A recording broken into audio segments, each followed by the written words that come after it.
शिवसेना नेते आणि उद्योग मंत्री उदय सामंत शिवसेना आमदारांचा गट घेऊन भाजपमध्ये जाणार असा दावा शिवसेना उद्धव बाळासाहेब ठाकरे पक्षाचे नेते अंबादास दानवेंनी केला। त्यावर अंबादास दानवेंनी उपमुख्यमंत्री एकनाथ शिंदेंना भेटल्याचा मोठा दावा उदय सामंत यांनी झी 24 तासच्या टू द पॉइंट या विशेष कार्यक्रमात केला। त्यावर उदय सामंत यांनी केंद्रीय गृहमंत्री अमित शहांची भेट घेतली। ती भेट कशा करता होती ते सामंतांनी सांगावं असं प्रत्युत्तर दानवेंनी दिले।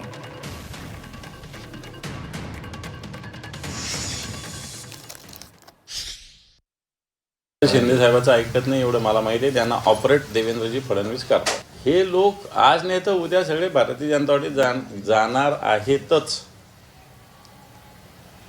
मी नाव तुम्हाला सांगितलं ना, एक मुलजी पटेल एक उदाहरण, तुम्ही मुंबईतून माहिती घ्या, सगळी भारतीय जनता पार्टीतच आहे। राणे आले निवडून, पण ते काय त्यांच्या पक्षात आहे का? नाही आहे। अंबादास दानवे साहेब हे एकनाथ शिंदे साहेबांना किती वेळा भेटले, त्यांनी चंद्रकांत खैरेंबद्दल काय काय सांगितलं।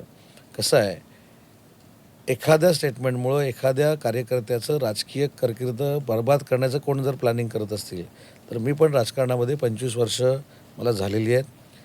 मी पॉलिटिकल एथिक्स असल्यामुळं काही गोष्टी बोलत नाहीत।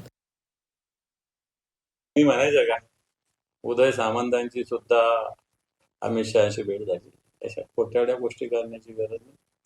आणि असं असं तर त्यांनी सांगावं कधी भेटले, काय भेटले, एखादा फोटो असेल, एखादं तिकीट असेल, काही दाखवलं तर बरं होईल। माझं एवढं मी सांगतो। 2-3 दिवसापूर्वीच उदय सामंत म्हटले होते की माझे मित्र आहेत। आहे ना, कोण, मी पण नाही कपूर करत, मी पण कपूर करतो आहेत। त्याच्याविषयी काही लपून ठेवण्याची काही गरज नाही।